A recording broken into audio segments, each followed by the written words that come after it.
guys, Marcy with Marcella Camille Events. Hope you're having a great day. Today we are talking about how to curate your wedding guest list. So who gets to invite guests to your wedding? Typically, whoever is paying for your wedding gets to have some guests that they invite. So if it's just you and your fiance, you two get to divvy up the guest list. It is up to you if you would like to allow your family members to invite some guests other than your family to your wedding.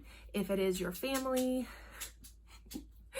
and your guest list, of course my dog is doing his thing right now. If it is your family, like your parents and you two that are paying for your guest list, it is customary to divide the guest list up amongst those who are contributing to the wedding.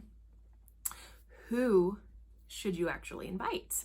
Well, typically your guest list is divided into really essentially three categories: your family, your friends, and then your colleagues.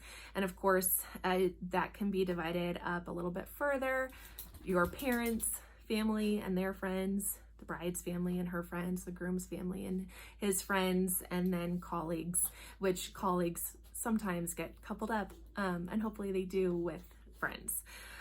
Next, how do you know if you should actually invite someone if they fit within those categories? Well, I have a handy blog post that goes into this a little bit further, but basically I want you to be thinking about, are you friends with them? Even if you're family, are you friends with them? Do you like them? And are they for you? Do they love you? Do they have your best interest in mind when it comes to your relationship with them?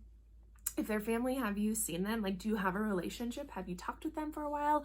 And the same for your friends. If they're a childhood friend and a best friend, but you're not super close with them, would you be inviting them based on obligation? Or do you have that lifelong friendship that you don't have to see them for ages? It can be years, but you still have a friendship going on. Again, my blog post at marcellacamille.events.com/blog is super helpful on this information. Now let's chat about what you need to include when you are gathering your guest contact information.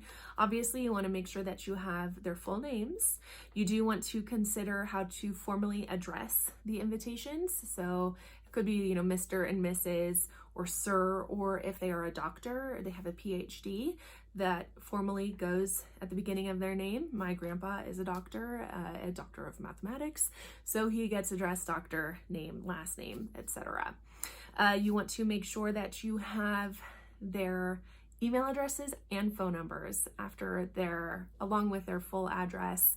Believe me, when it comes time to gathering your final guest list and getting that information to your venue and all of the vendors that need it, you're gonna need their email and phone numbers. Unfortunately, it is the way. Guests don't always RSVP when they should, so you're gonna have to track some people down. So make sure that you have all of that. I have a handy freebie for you, an editable guest list spreadsheet on Google Sheets. Head to the blog post to get that information, and everything is listed out for you and makes it super easy for you to share with the guest list contributors or guest list inviters, if that's even a word. And it's super easy for you to gather all that guest information. Okay, and then let's chat about the difference between an A-list, B-list, and C-list. I don't think I've never heard of a wedding with a D-list or E-list, but it could be there. Anyways, your A-list are the guests that you want to invite to your wedding regardless. When you are curating your guest list, if you don't already have a venue yet, which you likely won't, it's important to know that venues have a guest capacity. So when you're curating your guest list, some venues have a guest capacity of 100 guests, some 150, some 250. Usually you figure out your guest list after your budget and ideal location and date, and then that guest list will kind of help inform you on the types of venues to be looking for.